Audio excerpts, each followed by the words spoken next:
আচ্ছা টুম্পা, আমি যদি মরে যাই তখন তুমি আমার এই ফোনটা দিয়ে কি করবা? তোমার ফোন থেকে ইউটিউবটা তোমার ছেলেরে দিব, ফেসবুকটা তোমার মেয়েরে দিব, আর হোয়াটসঅ্যাপটা আমি রাখবো। ইউটিউব ফেসবুক দিয়ে ছেলেমেয়েরা ইনকাম করে খেতে পারবে, তুমি হোয়াটসঅ্যাপ দিয়ে কি করবা? যখন মেজাজ খারাপ হবে তখন তোমারে ফোন দিয়ে তোমার গুষ্টি উদ্ধার করব।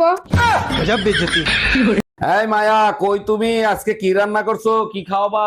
কফি আলু রান্না করছি, তুমি বসো, আমি খাবার নিয়ে আসতেছি। কালকেও তো আলু আর কফি রান্না করলা, আজকে আবার কফি আর আলু রান্না করছো, এর ভিতর পার্থক্য কি? পার্থক্য ছিল, কালকে আলু বেশি ছিল, কফি কম ছিল, আজকে কফি বেশি আলু কম।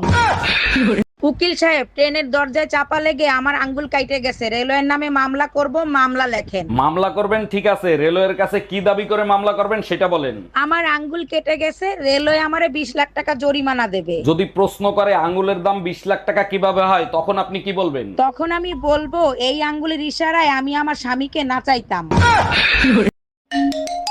হ্যালো। শোনো, ডেঙ্গু তো শহরে ভয়াবহ রূপ ধারণ করছে, তুমি সাবধানে তাইকো। আমার চিন্তা তোর করতে হবে না, তুই বাপের বাড়ি আছিস, বাপের বাড়ি থাক। দিনের বেলা অবশ্যই মশারি টাঙিয়ে ঘুমাবে। সব রক্ত তো তুই খেয়ে গেছিস, ডেঙ্গু আসবে কি রক্তদান করতে?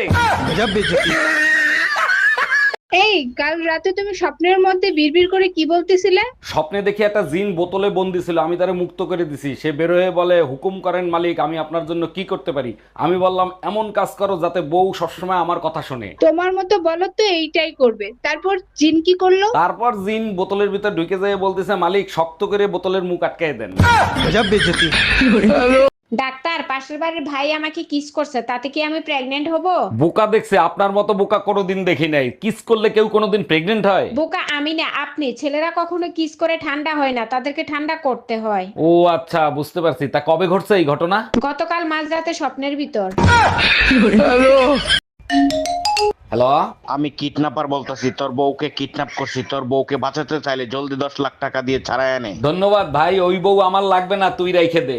বুঝতে পারছি, শুধু আঙ্গুলে ঘি উঠবে না। এই নে, তোর বউয়ের সাথে কথা বল। বেবি জলদি কিছু করো, তা না হলে আমার হাতে আবার অঘটন ঘটে যেতে পারে। তোর বউর কথা শুনছিস? এবার জলদি টাকা নিয়ে চলে আয়। আরে গাধা, আমি শুনছি, তুই ভালো করে শোনস নাই। আমার বউ এর আগে সাইডে ডাকাইতের গলা টিপে মেরে ফেলাইছে। ও ভাই, তোর টাকা দেওয়া লাগবে না, তুই জলদি তোর বউ নিয়ে চলে যা। আরে ছাগল, আজ পর্যন্ত শুনছিস কেউ টাকা দিয়ে বউ আনে? বউ যদি দিতে চাস সাথে 20 লাখ টাকা দিতে হবে, তা নাহলে ওই বউ তোর কাছে রাইখে দে।